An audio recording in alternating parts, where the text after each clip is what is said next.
Hey, true believers, England Teen here for another episode of Comic Book Origins, where we take a look at the first appearance of any comic book superhero, villain, or team. In this case, we're looking at I, Vampire, created in 1980 by J.M. DeMatteis and Tom Sutton for the book House of Mystery, where it was a backup feature pitched by DeMatteis to Len Wein, who was editor at the time. He became, of course, the daddy to Wolverine.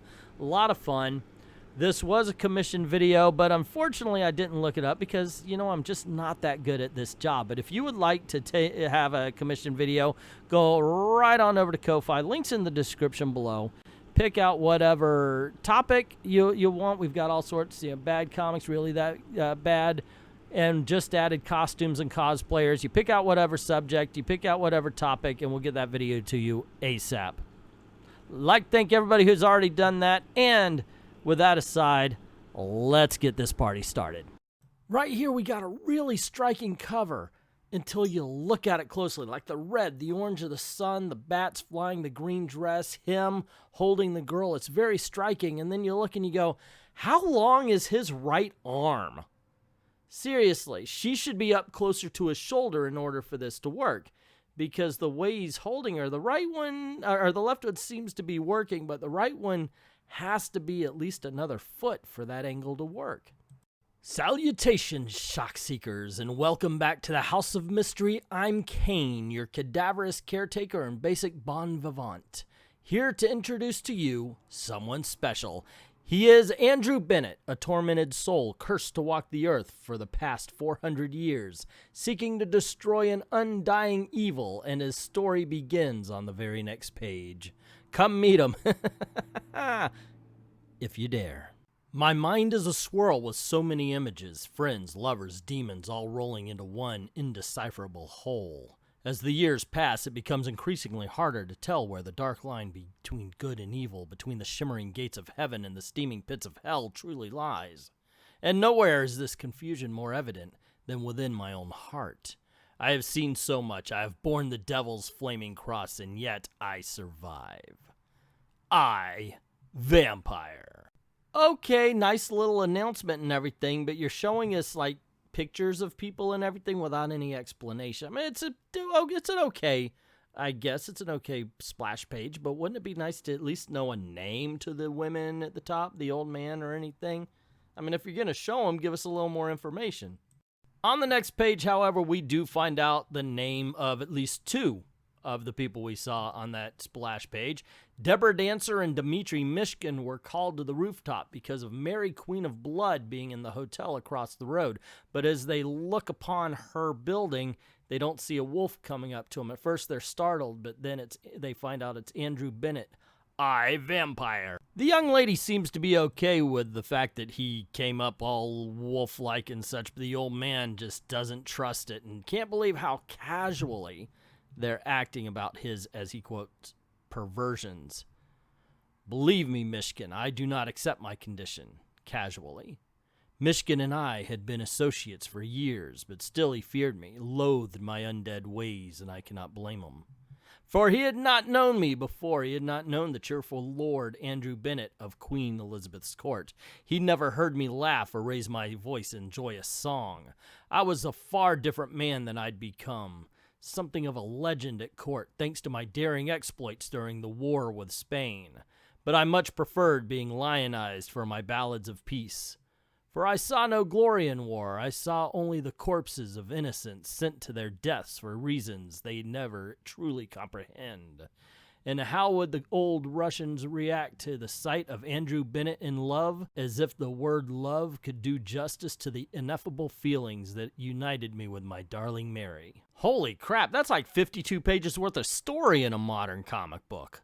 We find that his girlfriend Mary has some sort of psychic ability which he chooses to ignore to go off on a ride during the nighttime. He just says he enjoys the solace in the dark. And while he's out, he meets an old man who says that his soul is too pure to see, and when he asks to see what, the old man replies, see that your vision of a just universe is a lie, that the goodness you embrace is a sham. The old man reveals himself to be a vampire and attacks Andrew Bennett, drinking from him, but then he sees the face of his love. But the sight of that face and all it meant to me flooded me with strength and with the vitality, clarity, and I acted. Away from me, damn you! I threw the vampire up against a tree. There is dignity in the world, there is meaning in this life, and such as you cannot be allowed to corrupt these fragile truths.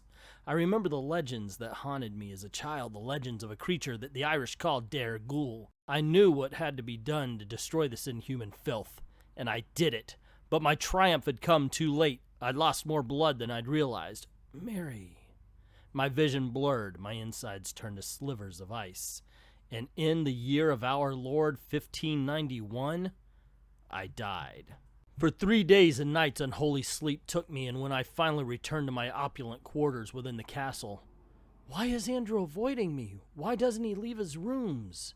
He must know how worried I am. There's something terribly wrong here. Something terribly wrong. Mary pondered. She opens the door. Know it! She sees Andrew drinking blood from a chalice. Oh, sweet Lord, the dreams I've been having, the dreams of old man with Satan eyes, they were true. Trembling, I dropped the chalice of deer's blood and in wrecked sobs of torment told Mary my tale. And when I'd finished, Andrew, I love you more than life itself. I must be by your side for all eternity. Make me what you are, my love. No, but the surging bloodlust and the aching loneliness in my damned soul said yes. 3 nights of agonized waiting later, something arose, but it was not my Mary.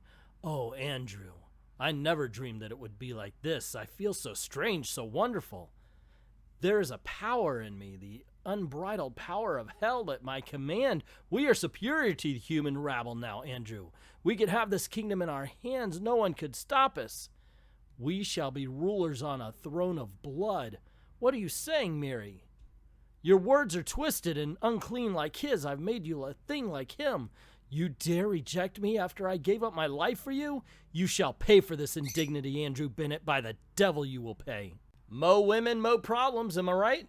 Of course, Andrew claims that he's going to save her soul no matter how hard it is or how long it'll take. And then we flash back to modern day where we see Mary has sent her ghouls after him. And Mishkin fights them off, claiming that if they think his old age would make him feeble, they're wrong. The rooftop exploded in violence. Then I marveled at how my Mary's sphere of influence had grown over the 400 years I'd been pursuing her. Who would have thought that Queen Elizabeth's gentle handmaiden would one day command such a force of ungodly killers, and that those killers would only be one small part of an international organization with arms, eyes, and ears in all strata of society, with operatives in corporate towers, criminal layers, houses of worship, and houses of government?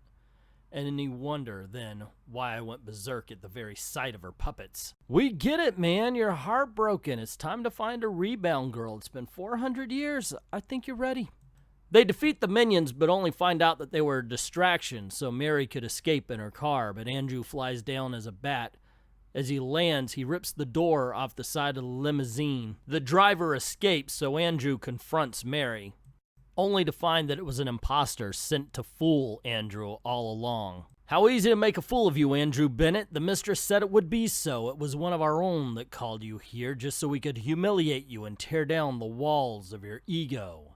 As you stand there gawking, your beloved Mary is setting into motion a plan that will spell the final triumph of the blood-red moon. I let her go. What use to dally with the pawns while the chess master ran free? Leave him alone, girl. There's nothing either of us could do or say to ease his torment. I overheard Mishkin's troubled whispers, and I knew he was right. There must be an end to this madness, Mary. There must be an end. But little did I know that the struggle that had lasted 400 years was only beginning. Really? We're going to go with a 400-year battle and saying, hey, it's just now beginning? 400 years. That is someone who can never actually conceptualize the idea of 400 years. I know it's a trope. We hear it all the time. Sometimes, like in the every first issue for a while, it just seemed like the beginning rather than the end. And yeah, so what are you going to do? Anyway, what did you think? That was the very first I Vampire. Did you like it? Did you hate it? I actually enjoyed it. I thought it was pretty good. It really, like I said in the beginning, it seemed like in 2 pages we got far more story than we ever would in a modern day comic that has maybe a word bubble with 3 letters in it per page nowadays. And I understand, I do like sequential storytelling, you know, through art, but a lot of times you don't get that in modern comics anyway. And you did get that here.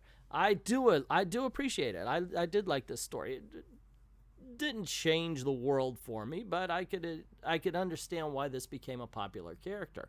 I would follow Andrew Bennett. I would follow the story of Andrew Bennett. Anyway, what do you think? Let me know in the comments below. Don't forget to click like, share, subscribe, ring that notification bell if you haven't done it already. That's what's most important, and make sure that your notifications are set on all.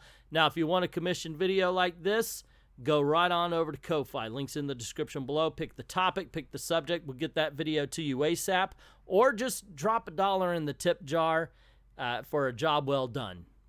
I would certainly appreciate it. I do appreciate everybody who's already done that. And to everyone, all of the true believers, thank you very, very much for watching.